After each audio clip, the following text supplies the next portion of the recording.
All right, welcome to a very special episode. Like all special episodes, there's no Sanjay, so that's something for us to all just revel in and enjoy. Instead, he's doing what his true passion is: watching soccer. I believe is what he's actually doing instead of this. So feel free to comment, like, share, and just let Sanjay know how you feel about that. But really what we're going to do is we're going to drop a lot of shots or subtle hits at Sanjay throughout the episode and then bring them up to make sure that he actually listened to it. But I don't know. What are the odds you figure?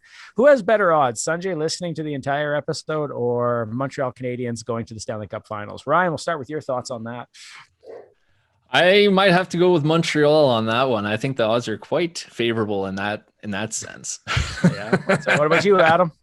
Yeah, it's unanimous. It's definitely going to be the Montreal Canadiens going to the Stanley Cup Final because Sanjay is pissed that the Flames were doused before the playoffs. I have to think for our one segment, I think Sanjay just didn't do his work and was like, I got to get That's absolutely. He didn't want to. Yeah. He's like, oh, I gotta talk about the Flames. I'm done for. I don't even know. I'm done for this week. Team. I don't know what to do with this team. Or exactly. He started to try to fix his team and realized there's no fixing it and just got rest. It would have been better if he held his plans up that he wrote on the piece of paper and just lit it and slowly watched it burn. We're going to be doing an Armchair GM just for those watching that have no idea what we're talking about. I think it's actually going to be different. I think he's going to have a conspiracy wall, and it'll be like this player's. He's like, Seattle's going to take Lucic, and then they're also going to package it with a second rounder and this player who you've never heard of, who's a Russian prospect, in order to get this player from Seattle. And I'll just go like that. And Jerome McGinley's going to drink from the fountain of youth, come back.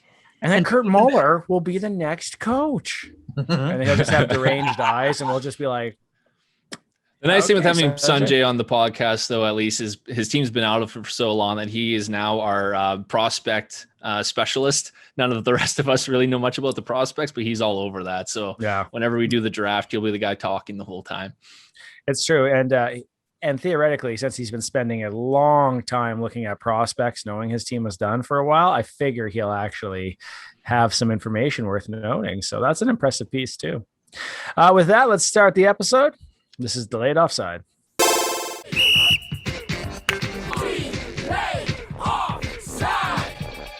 Welcome back to Delayed Offside. I mean, it's been 3 seconds since the intro just ran. But we're going to start today with our playoff preview. Now, as all of our playoff previews have gone, the playoffs and the current round has already started. Currently, Vegas is winning 3-1 against the Montreal Canadiens, and the New York Islanders are up one game on the Tampa Bay Lightning. So let's start out there with Tampa Bay versus the Islanders. Hopefully I started with the right one for you, Ryan, so I didn't make it too much.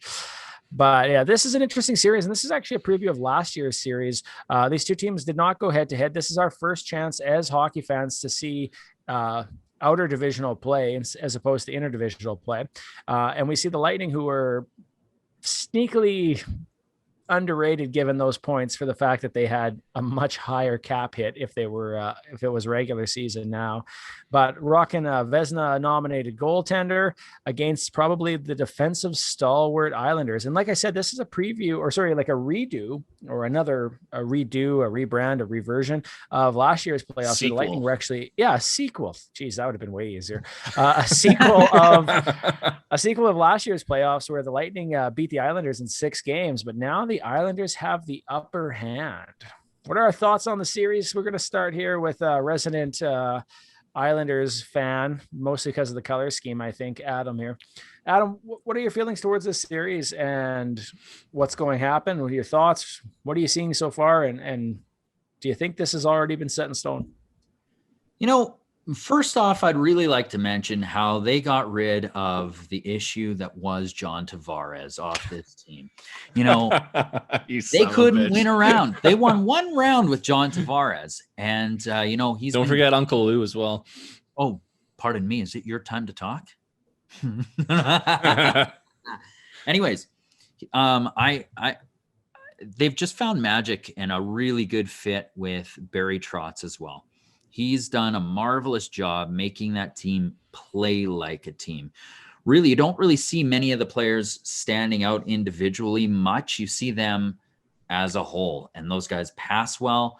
They play defense well as a team. And then you see guys shine like Brock Nelson, Josh Bailey, Jordan Eberle, Matt Barzal. Like they're all just buying into that system. Now, that being said, can they shut down Tampa Bay? I really hope so. I'm taking them in 6 because I think they play such a great team game, and seeing what they did to them last, I guess yesterday afternoon was huge. They took away passing lanes. They just looked solid, and I'm taking the Islanders in that. Yeah, the Islanders play a very frustrating, strong defensive game. It can sometimes be somewhat boring to watch, I would say. Although sleep-worthy. They have scored among the league leaders this year or this season in the playoffs. They do have the offensive weapons there, but just the style of play is not my cup of tea, but it gets results. I was thinking with the Islanders, the first round, they ran into a cold Tristan Jarry who reverted back to his early season play. Second round, I thought, they would have a tougher time against Tuukka Rask. Little did I know that he was quite injured, and wasn't his 100% self. So I thought, okay, you know what? The reason the offense is coming out is just because they keep running up against either cold or hurt goalies. Vasilevsky, he's up for the Vezina, one of the best goaltenders in the world. Plus, Tampa's stacked. There's no way they can continue this kind of offensive onslaught. But they beat Tampa. They frustrated them, and they were able to get enough goals behind Vasilevsky to win that game. So, I'm still going to take the Lightning. I just think, they just have so many weapons on that team. It's hard to not to bet against them. And I've already bet against them twice in these playoffs and felt stupid for doing so both times, and was proven correct to be stupid betting against the Lightning. So I'm going to go with the Lightning on this one, but the Islanders looked very impressive last game, and I wouldn't be at all surprised if they pulled this out. So I'll go Lightning in 7. And Varlamov looks great. Really. Oh yeah, absolutely. And it's easier to look great behind that kind of defensive style system as well, right? But yeah, he did look good. And their rookie what's his name, Sorokin? Yeah. Did really well in the first round too, right? So the goalies obviously are able to perform quite well in that system. They have lots of support from the defensemen, from the forwards, from the entire team. And yeah, if you make a mistake against the Islanders, they're going to capitalize quick, and they do have finishers on the team that can do that quick strike offense and get that goal real quick on you. So a couple quick points here. If you remember off the bat, it was kind of a struggle to figure out who was going to be the Islanders goaltender in the playoff, and it's ended up being Varlamov for the last little while here. But you make some interesting points when you talk about this team and its offensive firing. They have been able to produce, which is something that no one was really sure that this team had a lot of firepower. They brought in Paul Mary and Zajac, and those guys hadn't really done much, but have slowly started to eke in more and more and more. One of the big facts was that Matthew Barzal's power play numbers were absolutely garbage this year throughout the regular season, but come playoffs, he has actually found that gear to kind of propel this team a little bit here. Now, it's an interesting balance because you're looking at a team in the Lightning who have a ton of offense, probably the most offensive team left in the playoffs, as well as a good defense and an outstanding elite goaltender. Yes, Tim. And when you look at the Islanders, I don't know that you would say that about any part of their game, but the way they play it, they put themselves in such a strong position that it seems to actually limit anything else happening. Do we think that right now, considering some of the comments that have come out there, is the power play become the difference maker? The fact that they take so few penalties but are able to capitalize on them, is that become the game changer for this team? Is that what's given them to maybe the fact that they've gotten past these 2 rounds where we didn't think they really would? It very well could be. They look dangerous on the power play, and that's something you need when you're playing a team like the Tampa Bay Lightning, who is as equally disgusting on the power play. I believe they were 40% on the power play. So if you want to play against them, and you do end up taking 42.1%. Yeah. In the playoffs right now. Yeah. Lock that in. And you need to be firing that well on the power play as well against them in that series in order to, be successful, especially if you're going to be shorthanded at times in that series against Tampa. Yeah. And the Islanders are 25.7% in these playoffs. So quite a drop, but still 5th overall in the playoffs, which is still very impressive. Now, see, I didn't get to watch much of that game, but one of the things I was listening to people talk about was the fact that the goals that got by Vasilevsky weren't necessarily goals that you thought, oh, wow, what an amazing shot, but like more likely that some just ones that you would have assumed that he would have had. Was this like just an off thing for him, or is it something like where you feel like the Islanders actually have a formula here or his number for getting past them? Ooh. Yeah, I'm not sure. I think maybe it was just an off night for Vasilevsky. I find with teams like the Islanders, what often happens is they get outshot quite heavily because they're so focused on the defensive style of play. That they're in their end a lot of times because they have all their guys deep. You're not breaking out as quickly. You're not putting as much pressure in the offensive zone. And I find what happens a lot of times for the opposing teams is their goaltenders gets cold because, you're out shooting them 2-1 sometimes. And the other goalie is just sitting there at the other end, just waiting for a shot. And it's really hard to get into a good groove. And it's very difficult for a goaltender to make key saves and get hot when you're not facing a lot of shots. But that didn't happen this last game. I didn't get to watch a lot of it either. I watched the end of it, and the shot totals, the Islanders were ahead of Tampa. So it looked like they were actually controlling play for the most part. So that isn't what happened here. Otherwise, I would have said, that fits the scenario of what happens for Islander games is, they basically lull the other goal into sleep. That didn't happen this time. So I'm thinking Vasilevsky just had an off game, but I guess we'll find out. Well, let's be completely honest. There was in the first round when Tampa Bay played the Florida Panthers, Vasilevsky did not look good. Those were high scoring games. Those were like 6-5 games, 4-3 games. I don't think Vasilevsky really. But in those games, Florida, to be honest, Florida outplayed Tampa. Yes, I agree. And it very well could have. So Vasilevsky kept them in, I would say, in those games. Well, and then you look at the last game against the Carolina Hurricanes where he got a shutout. Pretty good. But I don't know. Something seems a little bit off to me about Vasilevsky this year. He doesn't look as good as he had last. Probably going to win the Vezina. We haven't talked about this, but usually you don't say he doesn't look good if he's winning a Vezina. I think no, but are you just mean in the series or do you mean?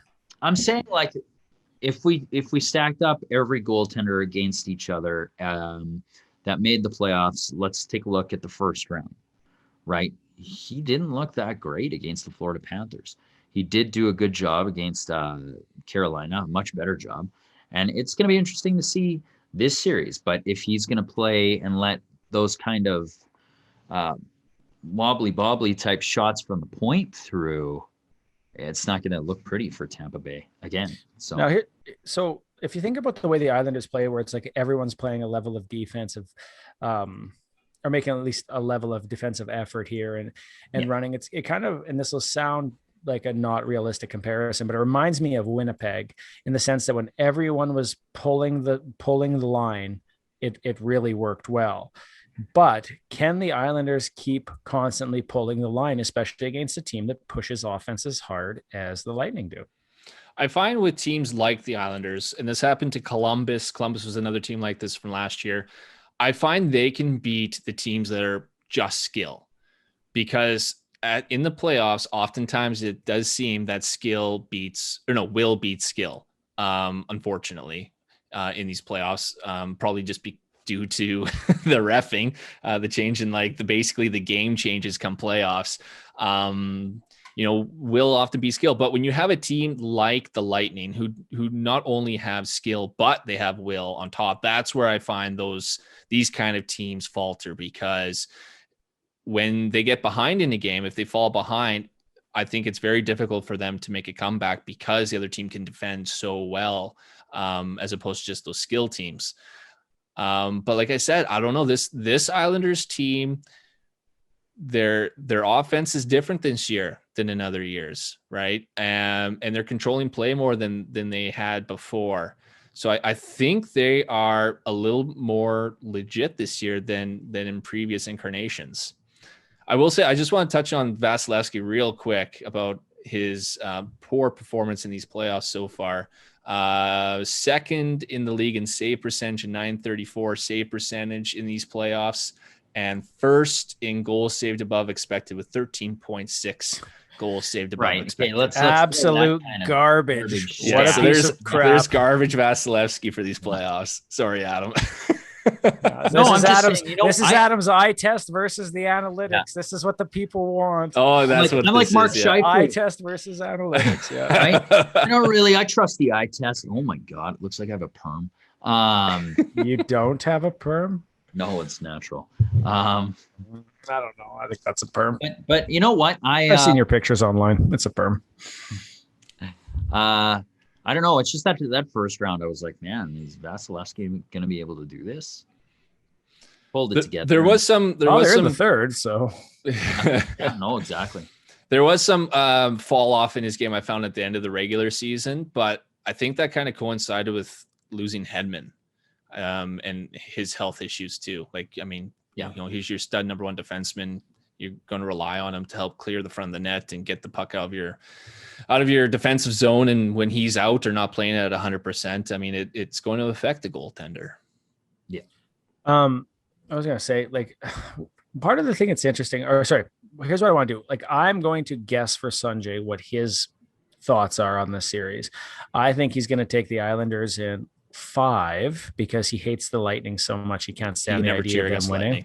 Yeah. And I will take the Lightning in 6, which is a big bet. I understand. But I do think the Lightning have, like, honestly, if the Lightning don't get past them, you're going to see a switch in the NHL that you are not going to like. You're already hearing it about you need bigger, hard, slow defensemen that can hold everybody. Yeah. And you just got to get through the regular season. So it's already turning in a way that's not popular. And that's on the NHL. You know what? And the administration themselves. Maybe we'll get an Islanders Canadiens final, which will be, Islanders fans, Canadiens fans. It'll be a snooze fest.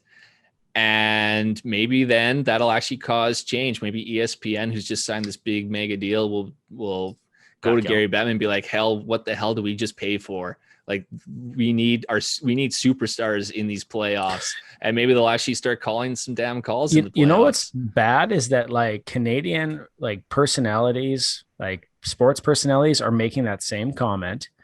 And the fact that they cannot do that themselves, but need like an American group to come in and be like, hey, your guys' product sucks for the same reasons that everybody knows it sucks, is absolutely stupid, and on them for not saying anything all these years.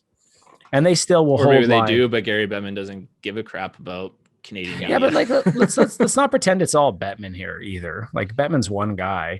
Right. But like, I think a lot of decisions are made from other guys in that system as well. But I mean, honestly, like, they're ready. It's getting to the point here. He's the head of the NHL. That's why I just say his right. Name. But I think it's getting to a point here where they're going to have some turnover at the top. And I think that needs to bring in new ideas, and they need to honestly look at sports like basketball and some of the stuff that they do to see how they can make the game more attractive to fans. Like, what superstars are left in these playoffs? Like, legit superstars. Kucherov. The goaltenders. Carey Price and Marc-Andre Fleury. Maybe Mark Stone. Mark Stone. Pacioretty, maybe. He's a point per game player. Kuznetsov Kucherov. Barzal. Barzal, Stamkos. But is Barzal like? Tampa's full of them, obviously. Yeah. So forget Tampa, but the other Islanders are not like a big draw team. Like, we like Barzal. Barzal's good, but it's not like I'm going to go somewhere else and other marks would be like, hell yeah, Barzal. Like, I really think it's limited. Partially because of the teams that are there, but partially because how they market it. Yeah. But even if it's not marketability, just in legit like superstar style, like type players who are, point per game higher, or 30 goal scorers are higher, 40 goal scorers are higher, something like that, legit superstars. You're right, Adam. Like, Tampa's loaded with them, but the other three, I mean, does Montreal really have one other than Carey Price? Maybe like Shea Weber, I guess.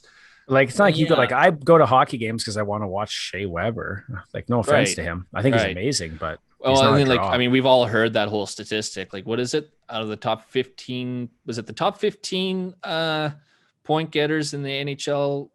Like 13 of them aren't in these playoffs still, or something like that. Yeah, one's in. I can't remember the actual stat, but yeah, like you go through the list of top point getters from their season, most of them aren't in it anymore. But that's a sad fact. Well, with that, let's move on to another fun series, which is the Las Vegas Golden Knights versus the Montreal Canadiens. Load it up for us, Ryan. Yeah, it took me a little while. Once again, interdivisional. This is the first Canadian team to play an American team and the first American team to play a Canadian team in this NHL season. Huge disparity in points there, 82-59. And fun fact, if the old divisions were still aligned, the Montreal Canadiens would not have made the playoffs. And yet they have come back and won a Game 7 against the Toronto Maple Leafs. They have swept the Winnipeg Jets and have put themselves up against the Golden Knights with the dubious record of sweeping teams have not done very well in the playoffs. So with that, let's get their thoughts on the Canadiens expert. Ryan says he's the one who knows the most about them, given his team's lack of compete against them in the final 3 games. Man, 3-1. Hey, like you could have just gone on to the next round like that. That's besides the point. That's besides the point. Easy. Close it out. Excuse me. So I think the graphic showed it all there. Carey Price versus Marc-Andre Fleury. I think that's what I'm most excited about for this series. 2 of the best goaltenders of this generation of the Cap era. A few podcasts back, we were talking about, who are the best. Fleury was up there. Price was up there. There were a few other names like Luongo and such mentioned, but these were 2 of the best. They're going head to head, and I think that's going to be an exciting matchup between these 2. Like Sanjay, there's no way I can ever cheer for a team that I despise, and that is the Canadiens. I cannot cheer for them. So I am going to cheer for the Golden Knights in this one, but I do hope the Canadiens put up a good fight, because if they get swept and absolutely demolished in this series, we're never going to hear the end of how the Canadian division was crap. And to be honest, we may have to be truthful with ourselves and maybe admit that the Canadian division wasn't as good as we potentially thought it was. If they're absolutely slaughtered, here's the thing: as a Leafs fan, the only thing I can take out of this season is they won the division. Yeah, and I can take pride in that. And that they seem like a very would you raise a banner for it? Hey, did you see those shirts? The North Division champ shirts or whatever that they were selling online. I'm like, oh man, you guys put this out there too soon. I saw that, like, I think it was Down Goes Brown posted he would buy them like 27,000 of them or something, and how much money it would cost him. Oh yeah, too soon to put those out. And I mean, I get it. They won the division the regular season, but obviously no one's going to want those now. Where was I? I totally lost my train of thought. You can take pride that they won the North, but that it was a weak division. Right. Thank you. So I mean, yeah. So like, I take pride in that they seem very, defensively sound, very, very consistent throughout the year, and they won the division. If Montreal gets absolutely demolished in this series, does that mean anything anymore as a Leafs fan? Does that mean that, they were the best team and the most consistent team of a crap division, right? Like, I'd have to really consider that. And then I'm a little more terrified going into next season when we're going back into the Atlantic. So I'm hoping the Canadiens put up a good fight, but I do not see them winning this series. Okay, I got to make a weird point based on what you said, so I just want you to follow me here. How many games do the Montreal Canadiens have to win before you don't think it's a weak division? Like, I don't even think they need to win a lot. Like, if they even win one game, but the ones they lose are tight, hard-fought games with some overtimes, at least they put up a good fight. If they get crushed 4 games straight and it's like 5-2 every game or something like that, right? Then they didn't put up a battle at all. So of course, you picked the score currently. My God. Is that what it is? No, it's still 3-1. So it just depends on the kind of fight they put up. Like, I'm hoping they can push it to at least 6, then I think that's respectable. But I think Vegas is just too strong of a team. The Canadiens have really gotten by on their defensive play. Vegas can get by on defensive play as well. And then they have more offensive threats. So I'll go with Vegas in this one in 6. Adam? Yeah. I think the offense is a big thing, and it comes a lot more easily to the Vegas Golden Knights. And you've got leaders who have shown up on that team throughout the playoffs in Marchessault and Mark Stone.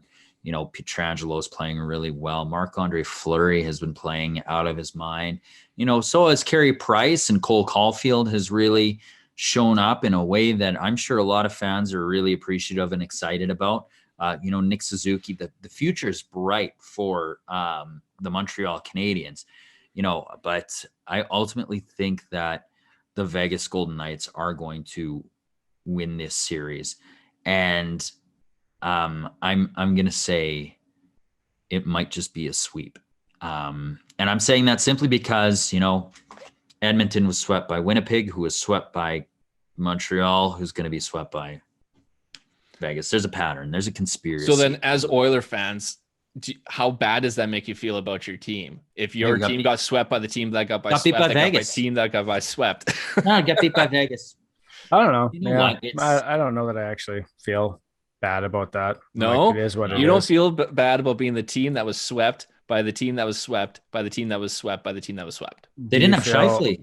They didn't have Scheifele for that series. He was taken out. Their number one. I know, and they didn't have DeMillo. Stastny was out too. I know, yeah, but still. I don't know. I just honestly, I would argue that the Jets that they faced were not the same Jets, or whatever. But I mean, yeah, I honestly think I felt more disgusted by losing to Chicago than I did to the Jets. I think that series was a coin toss in a lot of ways. It's just the truth is you kind of thought, if you looked at the metrics of that game, if you looked at everything else, they should have won and they didn't. Yeah. And that's a choke and whatever. Like, it is, it's to some degree, it's a choke, but it's also like a depth thing.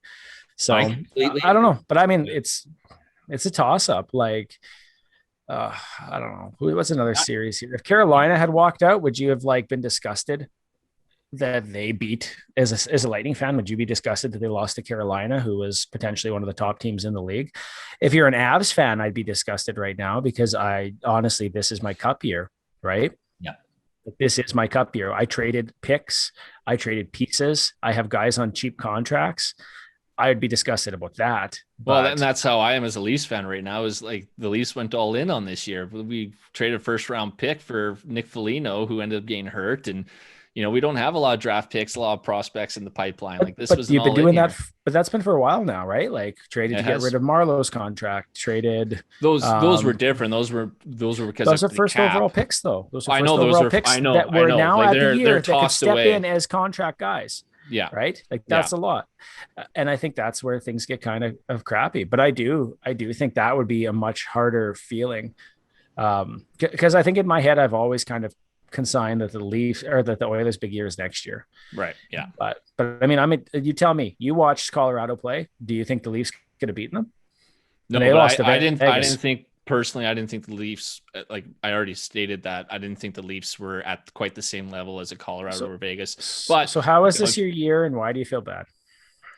Well, because this was the year that had been easiest to get out of the division, or it should have been, and they didn't. But I thought they were maybe just a small step below those other teams if they lose to, but like, again, I mean, half of our top 6 were injured and all that stuff. I mean, there's circumstances involved here. Hockey is the one sport that has more luck affecting it than any other sport. Yeah. More luck than any single other sport. It could bounce, it could hit. How many pucks hit a ref and cost a different play? Like, it's crazy.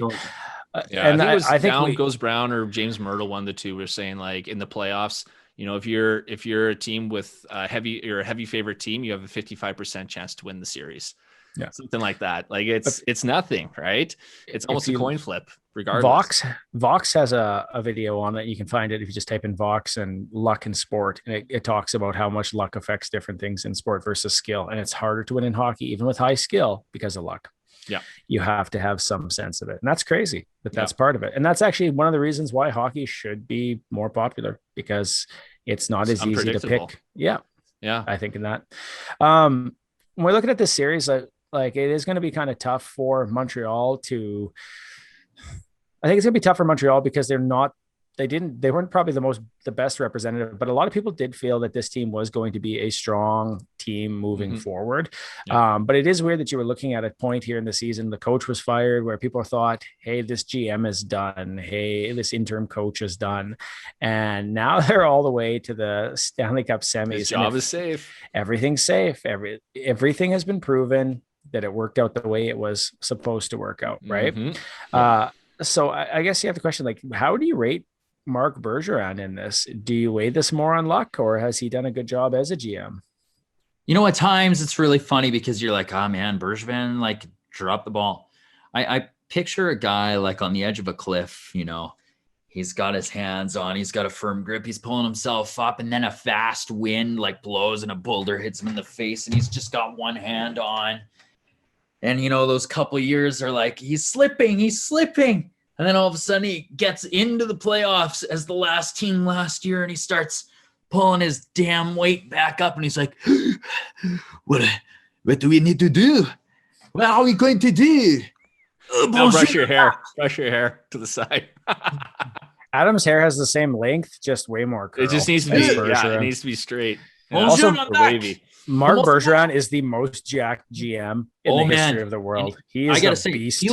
He looks sharp in that red suit. Have you seen the red suit? I just hate his hair, man. I'm like, what is with that haircut? That looks like an old man long haircut. It's awesome. It's awesome. Like our barbershops closed in Montreal. This guy's got one knee up on that cliff now. He's up. Oh yeah, I'm wearing shorts. On your story. He's up. Yeah, and he's go climbing. Back to the story, Adam. And remember, Ryan, you're host. You can just mute him at any time. He's good. He's damn good, man. Like now he's kind of, you know, with the moves he's made and the guys he's brought in, he's safe again. The thing I don't understand, the man is literally the Roadrunner, right? Like he should have been killed, maimed, destroyed, fired, all that stuff years ago. Like, honestly, like he was gutted, absolutely gutted by the media, by fans for the PK Subban trade. Yeah. Well, hell, that trade has really worked out, to be honest with you. At least it has so far. Yeah. But he does have two really aging contracts, which is Shea Weber's and Carey Price's on his book. But the man just seems to just avoid it. Like something happens, everyone's like, what the hell? And then he does these great things like signs Toffoli, you know, like Corey Perry, even the Anderson trade. Like Max Domi had just an awful season. Like no one thought Max Domi was going to have that bad of a season, you know, and he still did well. Like, and here he is. Pacioretty, Suzuki. Yeah. They got more for Pacioretty than Ottawa got for Mark Stone. Think about that. Like that is nuts. I agree. I completely agree. He's done very well in trades. Yeah. And, you know, just like the team, sometimes you need to be good and lucky at the same time. Like I said, last episode, the one before that, Montreal is a good team, but they have gotten lucky in that the superstars on the other teams that they're playing have gotten hurt. Bergevin, you know, maybe he's gotten a bit lucky in that sense as well. Just like the Roadrunner, he's been lucky that the Wile E. Coyote, aka the Leafs, seem to self-destruct. He's the new Tanya Harding. You got to be careful with those Acme products. They're really coming back to bite you in the butt there. Those Acme signings of Acme Joe Thornton. Yeah. Although I will say the Acme Spezza was a very good Acme product. Spezza was good. Yeah. They needed to get some more of those springs, those cartoon springs for their legs to get going. Yeah, ba-ding. So I'll just jump in mine. I think Vegas, and I'll say Vegas in 5. I think Montreal squeaks out a win. Carey Price is good enough to do that. I don't know if I'm like, I like Vegas. It's fun. I don't hate their fan base. Like I I think it's okay. Sorry, let me preface that. Yeah, people are arguing that their fan base hasn't suffered, so therefore it's like whatever, right? I don't hate them for that, is what I'm trying to say. Like, I think it's fair, but it is true. Their biggest suffer was the fact that they blew like a penalty got called against their team that wasn't, and they imploded. But they haven't had a bad team yet. Yeah. And I feel like for a lot of fans, that's the problem, right? Like, you've suffered with the team and I think Montreal Canadiens have felt with that. Like, basically 90% of all hockey franchises feel that. So if they lose to Montreal, I don't think that really adds to it, but I still feel like that's another like learning lesson of being a fan. I just don't see it happening though. And it's too bad. I didn't see Montreal losing to Toronto, and they did, I didn't see Montreal winning against Toronto, and they did. So, they've been proving us wrong so far in these playoffs. I think most of us, that's why I can't count them out. Well. Yeah. You can't count them out. They play a very strong team game, but like I said, Vegas does too. And I don't think Montreal's gone up. I was going to say they haven't gone up against a team that does that. Winnipeg sort of did against Edmonton, but not to, their defense is just so thin, and especially losing DeMello and Scheifele and Stastny, that really limited what they're able to do. Yeah. And I'm going to guess Sanjay's prediction is the Montreal Canadiens in 5 games or 6 games, because that sounds like something he would say just to be that kind of person. He would do this thing. He'd be like, you guys all go with Vegas. This picture. This picture behind me. We told you they'd be coming fast, people, but they're buried in here. He's really got to look for them. Also, on behalf of that loss last week, I bought this E-list movie. And Sanjay's gonna get all like finish watching, and like his wife's gonna be like, "Are you okay?" And he's like, "I think they actually hate me." We don't. I love him. We love you, Sanjay. We love you. Don't Sanjay. quit. This isn't part of our actual main agenda, but I do think it should be interesting to talk about. So at the loss to Colorado, we talked about just briefly a couple minutes ago, but Colorado was really their big year this year. They had guys on limited contracts. They'd made some really great trades, but they kind of had a year here to make their run to the Stanley Cup. And once again, they lost, and this time in the second round, once again, this time to Vegas. And it's kind of become that conversation here that this is a team that cannot get over that bump. And Nathan MacKinnon really vented some frustration there, specifically saying like he's been in the league for, what was it, like 9 years? Was it 9 years? Has it been that long? It was 8. It's 8 years. Yeah. There's like, I've been in the league for 8 years, and I haven't won like anything. Yeah. And I don't think he means just the Stanley Cup, but I think he makes an interesting point. There's lots of conversations like, oh, I'll take a cheap contract, whatever. But I mean, realistically, you look at this guy, he signed that contract when he was on a down season. He didn't produce like Crosby when he entered the league. He didn't produce like McDavid when he entered the league. He took a lot longer to get there, but he's kind of earned his reputation here.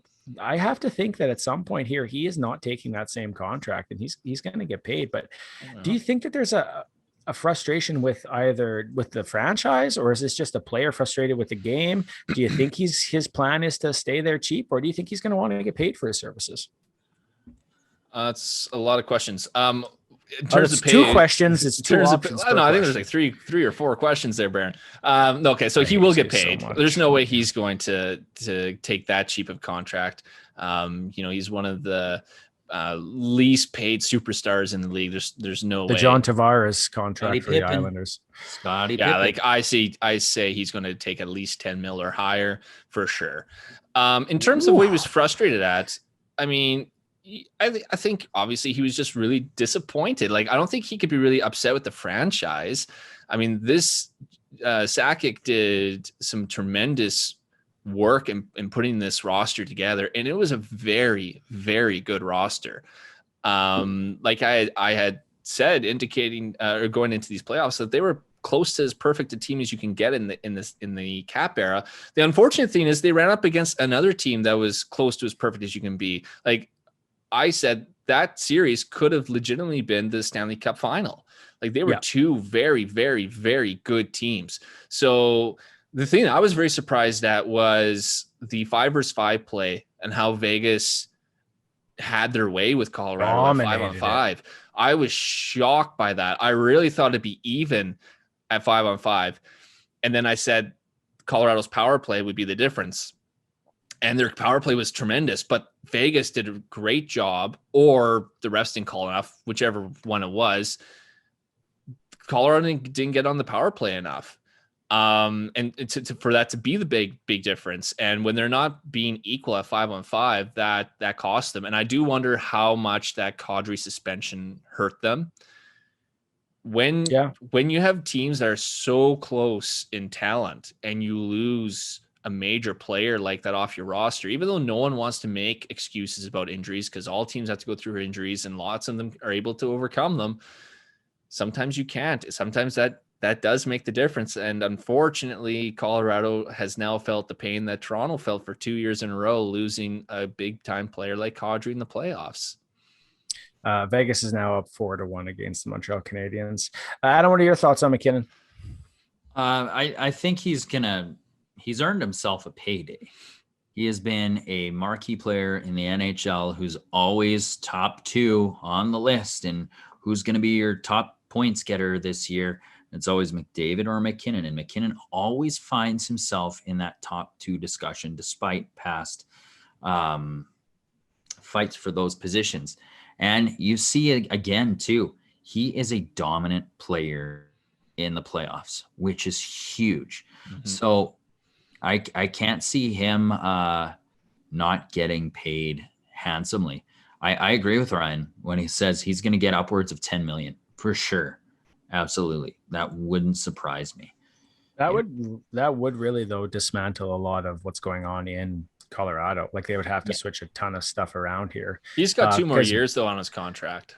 True, but at 10 million with the cap not moving, that's I know. When's Makar do when's Cale Makar do a contract? And then Bo Byram's going to play next year, which means in 3 years he'll need a contract. Well, Cale Makar's an RFA right now.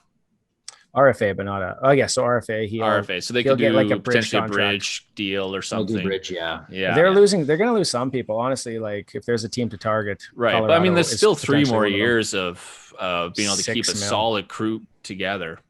Oh yeah, I'm not just saying that. But you're right. Like once that happens, it's going to be they're going to be very top heavy after that. Yeah, for sure. We're going to introduce a new segment here, which we kind of joked about a little bit earlier, called Armchair GM. So the way this works, is a little bit different than our Be a GM segment. We're going to focus on specific teams. Each guy's been given a team that they're going to look at, and they have to do a couple quick things. They have to give us a shopping list, essentially, of 1 to 3 or 1 to 5 things that their team needs. They also need to propose a signing, including term and value. So how much for how long, and a player that they're going to lose to the Seattle expansion, and make a trade for a player. And then afterwards, we're going to say, hey, really good job, or not so good, and make some comments about the thoughts and the ideas about that. And feel free to chime in yourself on the comments below or online on Twitter, because we look forward to your feedback on some of these. We were supposed to do all 4 today, but with time and the fact that Sanjay skipped out because he didn't do his research, we're actually going to do, Adam's going to do the Edmonton Oilers, and Ryan is going to do the Toronto Maple Leafs. So I don't know who wants to go first. I'll go first. Guys? All right. Well, Adam took it pretty quick there. All right. So Adam is going to propose his information for the upcoming Edmonton Oilers 2021-2022 season. Perfect. So what I have here is I have 3 Oilers needs that need to be addressed in order from the most important need to the least important need. Now, number 1 is a number 1 goaltender. The Oilers need a number 1 goaltender. They cannot keep relying on Mike Smith, who will be 40 next year, to keep dragging them through the regular season and into the playoffs. My second need is a left winger. This has been a hole that the Oilers have been trying to fill. Top 6 left wing? What's that? Top 6 left wing? Is that what you mean? Left wing. Just anywhere in the lineup, left wing? Good left winger. All right. Yeah, I would say if we're going to get really specific, and if you interrupt me again, I'm going to Bergeron you. Remember, Ryan, you're in control here. You can mute him at any time. You're in host. Start abusing your power level. It'll be, we need a top 6 left winger, right? Because there's been a lot of experimentation, a lot of guys going up and in. It's never been a fit. We've always seen kind of the structure of McDavid, Puljujarvi, and blank.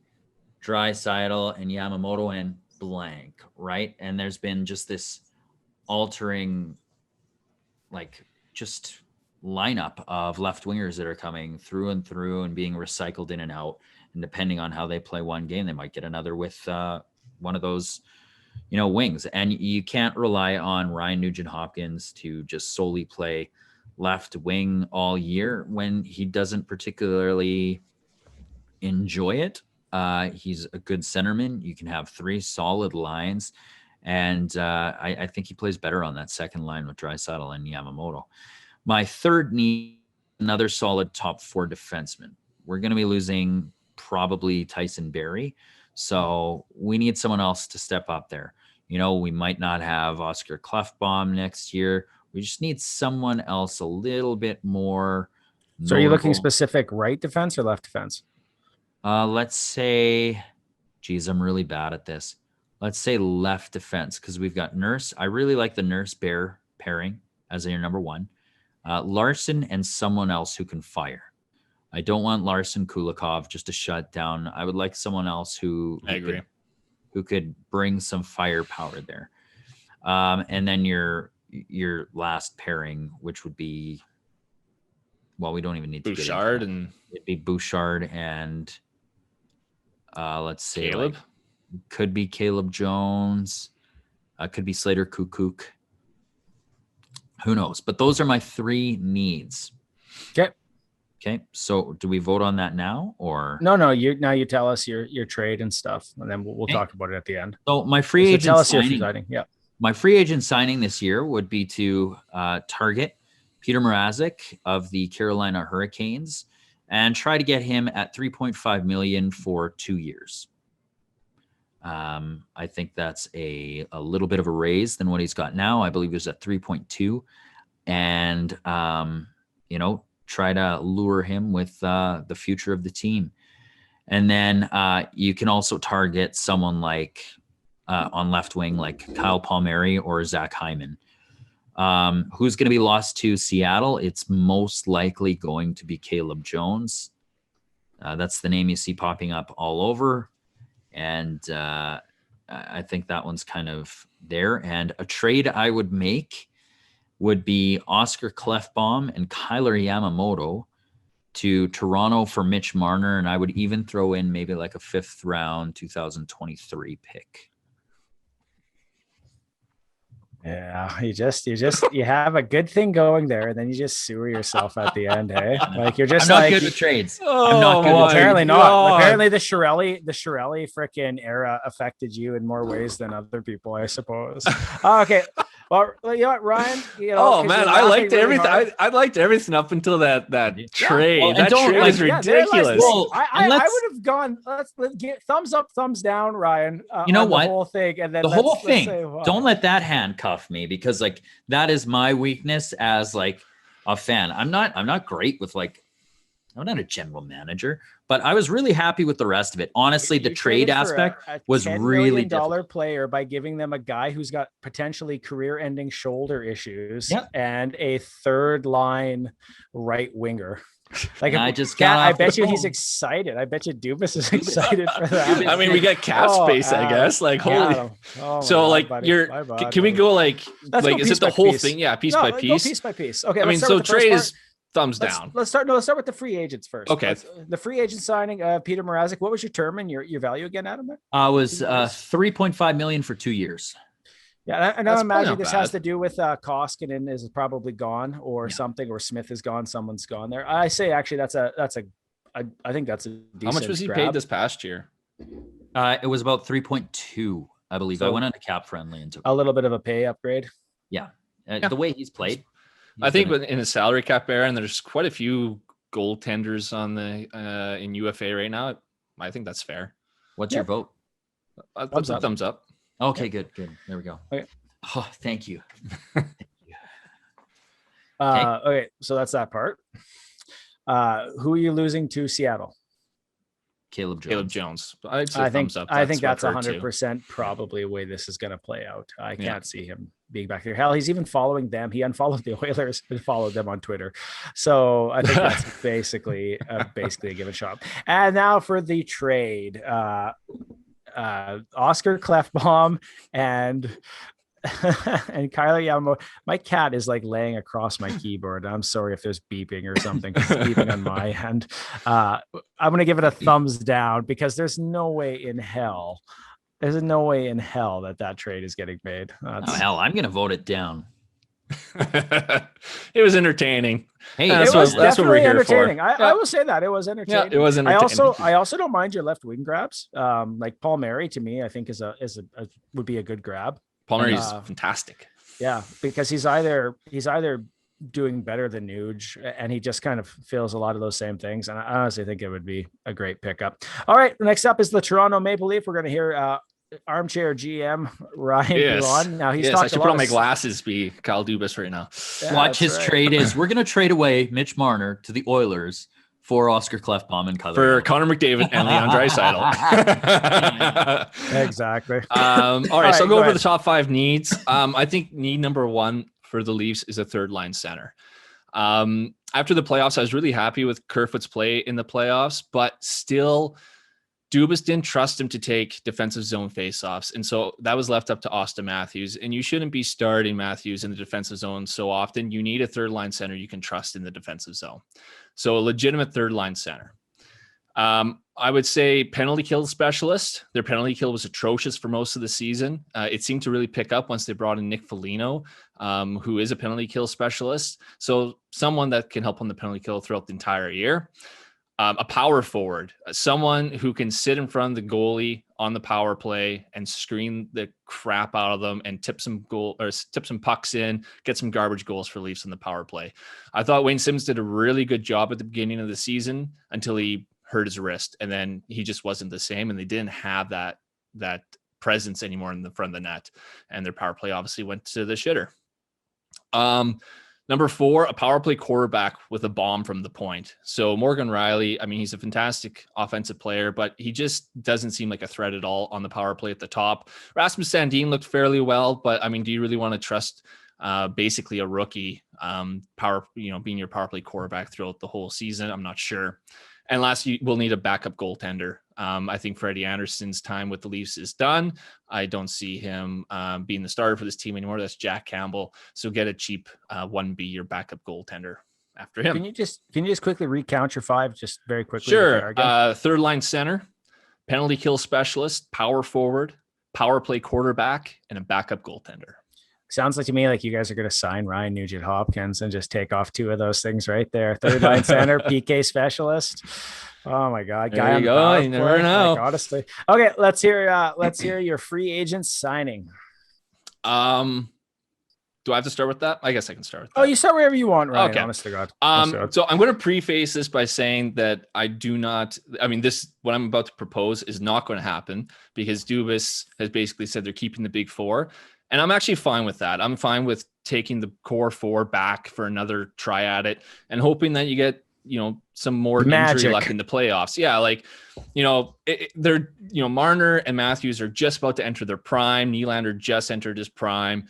I mean, Tavares has been in his prime for a while. He's starting to enter, the decline, but,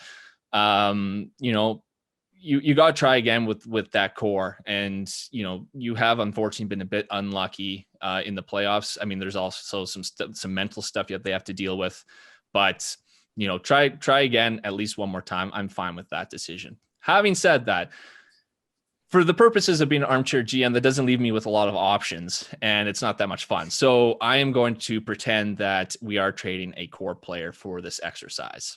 Yep. All right. So when I chatted before about potentially trading the core in one of our previous episodes, I mentioned how maybe Dubas will need to pull a Masai Ujiri and pull off a DeRozan for a Kawhi Leonard type of trade. And this proposed trade doesn't, quite match that, but it's pretty close.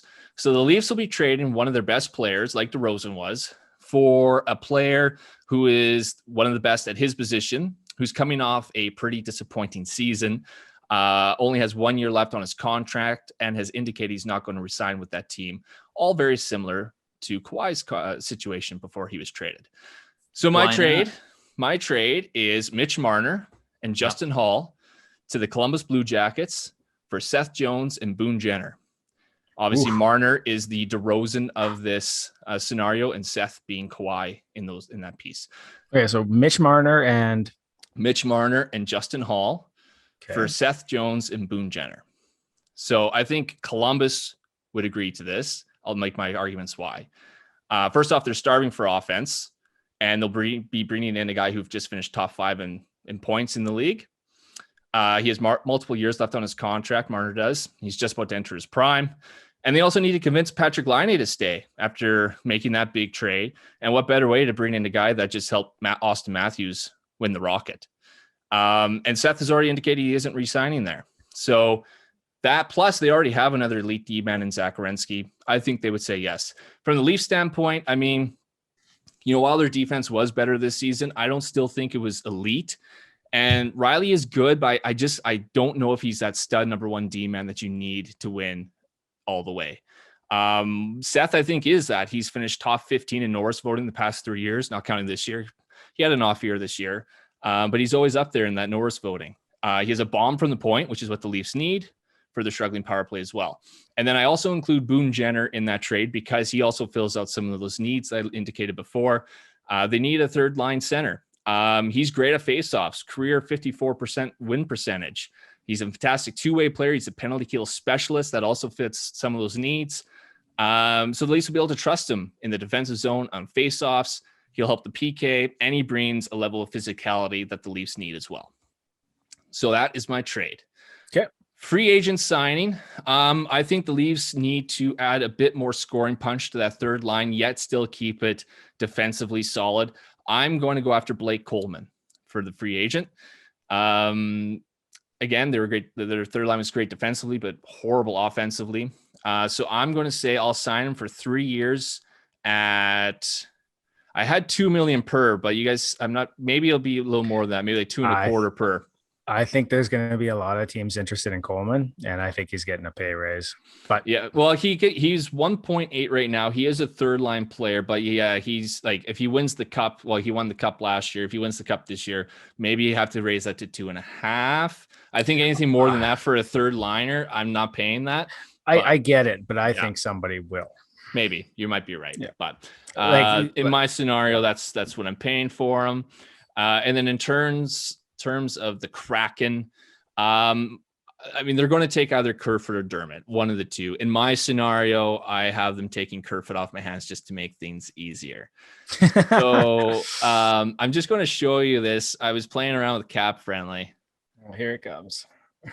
So there's my roster. Did you design your own team? Yeah. Okay. Oh, you re-signed Hyman. Hey, I re-signed Hyman. Mike Hoffman. You mother. Obviously, I have some other signings and trades here that I didn't touch on. I only touched on like the 2 big ones because we're not going to vote on every single.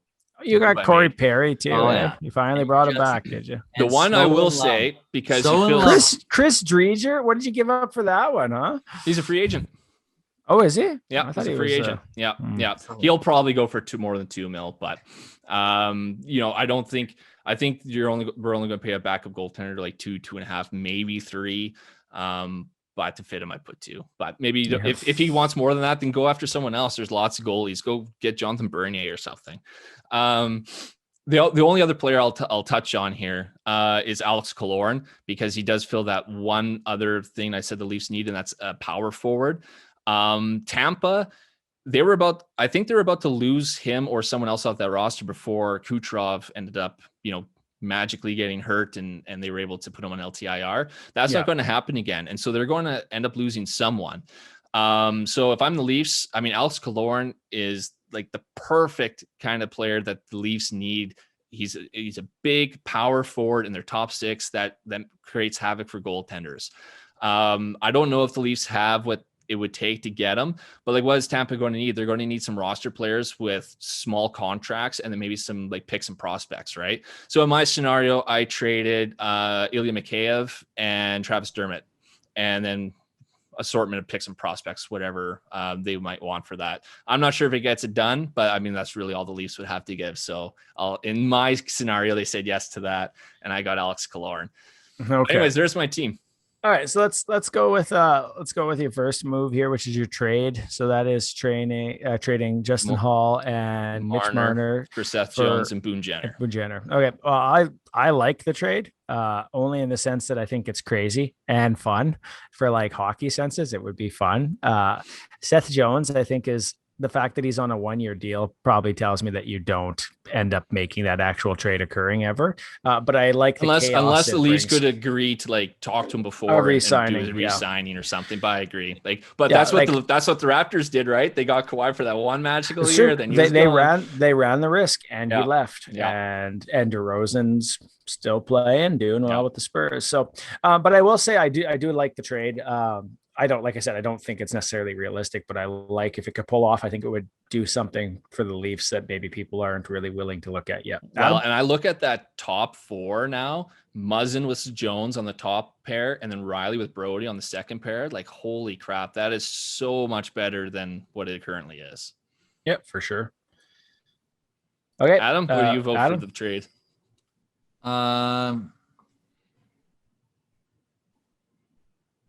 Yeah, I kind of like the craziness it brings. I think that I